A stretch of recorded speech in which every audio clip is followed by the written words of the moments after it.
Thank you రాజు. ఇక పుంగనూరులో tension వాతావరణం నెలకొంది. పుంగనూరులో ఎంపీ మిథున్ రెడ్డి పర్యటన నేపథ్యంలో పోలీసులు భారీగా మోహరించారు. టీడీపీ నేతలు అడ్డుకుంటారనే సమాచారంతో పోలీసులు అప్రమత్తమయ్యారు. పుంగనూరు పట్టణంలో పర్యటించిన ఎంపీ మిథున్ రెడ్డి ఇటీవల అనారోగ్యంతో చనిపోయిన పుంగనూరు మాజీ municipal vice chairman Khadar Khan కుటుంబ సభ్యులను పరామర్శించారు. మిథున్ రెడ్డి పర్యటన సందర్భంగా ఎటువంటి అవాంఛనీయ ఘటనలు జరగకుండా పోలీసులు భారీగా మోహరించారు.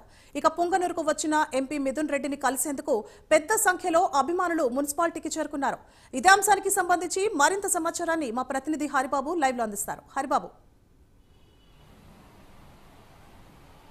సువర్ణ, ఏదైతే పొంగనూరు నియోజకవర్గంలో పెద్దిరెడ్డి రామచంద్రారెడ్డి కానీ అతని కుమారుడు పెద్దిరెడ్డి మిథున్ రెడ్డి కానీ వస్తే అంగీకరించమని వైఎస్ఆర్ ప్రభుత్వం అధికారంలో ఉన్నప్పుడు తెలుగుదేశం పార్టీ నాయకులను కార్యకర్తలను టార్గెట్ చేసుకొని చాలా ఇబ్బందులు గురి చేశారు. కాబట్టి ఆ కుటుంబానికి చెందిన వాళ్ళు ఎవరూ పొంగనూరుకు రాకూడదంటూ వారిని బహిష్కరిస్తున్నట్టు తెలుగుదేశం పార్టీ నాయకులు కార్యకర్తలు ప్రకటించే నేపథ్యంలో 2 నెలల క్రితం మిథున్ రెడ్డి పొంగనూరు పట్టణానికి చేసిన నేపథ్యంలోనే తెలుగుదేశం వైఎస్ఆర్సీపీ నాయకుల మధ్య పెద్ద ఎత్తున రాళ్లు విసురుకొని ఒకరినొకరు పరస్పర దాడులు చేసుకున్న పరిస్థితి అయితే కనిపించింది.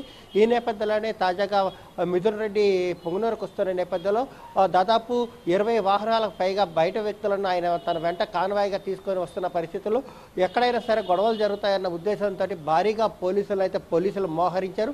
పోలీసులు మోహరించి ఎవరు కానీ మున్సిపల్ కార్యాలయంలో ఉన్నటువంటి మిథున్ రెడ్డి కలిసేందుకు వెళ్తున్నారో వాళ్ళ వద్ద ఎలాంటి ఆయుధాలు కానీ ఎటువంటి మారణాయుధాలు కానీ ఏవీ లేకుండా క్షుణ్ణంగా తనిఖీలు చేసి వారిని లోపలికి అనుమతించి ఆయనతో కలిసి మాట్లాడే విధంగా ఏర్పాట్లు అయితే పోలీసులు చేపట్టారు. దీంతో ఆయన పర్యటన కొంత ప్రశాంతంగా ముగిసిందనే చెప్పాలి. కాకపోతే అటు తర్వాత జరిగినటువంటి ఏదైతే విలేకరుల సమావేశం ఉందో ఆ విలేకరుల సమావేశంలో మిథున్ రెడ్డి సంచలన వ్యాఖ్యలు చేశారు.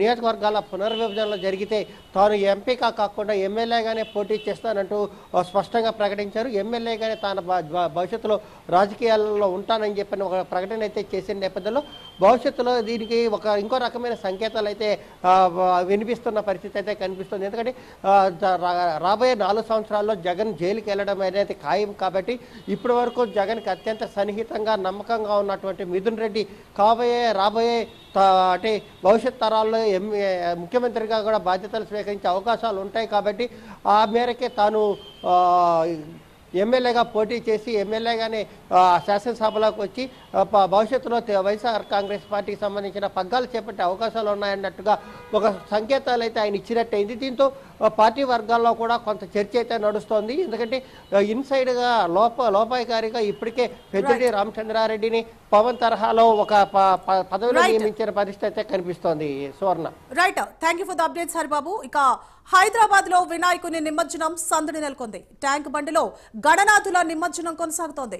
వినాయకుని నిమజ్జనం చూసేందుకు వచ్చిన భక్తులు